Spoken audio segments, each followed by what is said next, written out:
Let's go. We just got here. It's not what I'm looking for. How do you know that? I just do. Ethan, you promised that if I brought you here, you would tell me.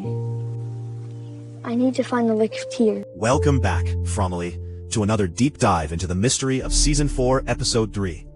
While the town usually drowns its residents in pure terror, this episode gave us a surprisingly quiet, yet deeply emotional and lore-heavy scene that completely changes how we view the survival tactics of the Matthews family. The scene opens on a calm, sunlit riverbank, a stark contrast to the usual claustrophobic horror.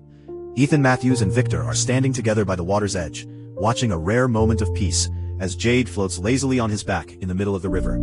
It's a surreal sight to see Jade, usually so frantic and obsessed with solving the town's impossible puzzle, just trying to sleep on the water.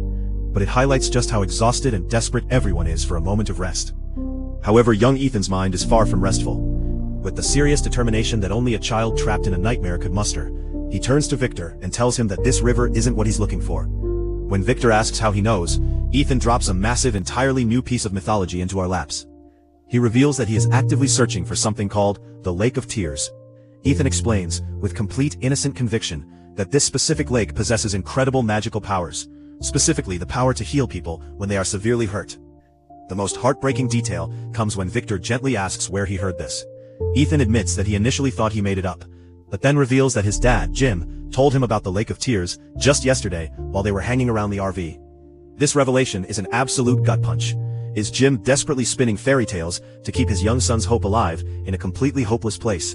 Or did Jim actually discover a real piece of town lore that could change everything?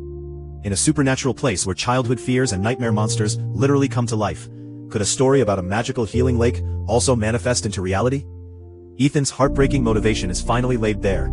He believes that if he can just find this magical water, it can heal someone, and maybe he'll come back. It's a pure, tragic manifestation of a child's grief and desperation to fix his broken family. Victor, ever the loyal protector who understands the power of belief, doesn't dismiss the boy's quest. Instead, he immediately turns to the water, shouting to a very annoyed Jade, demanding his help to go find the Lake of Tears. It's a perfect blend of childhood innocence, emotional tragedy, and classic From weirdness.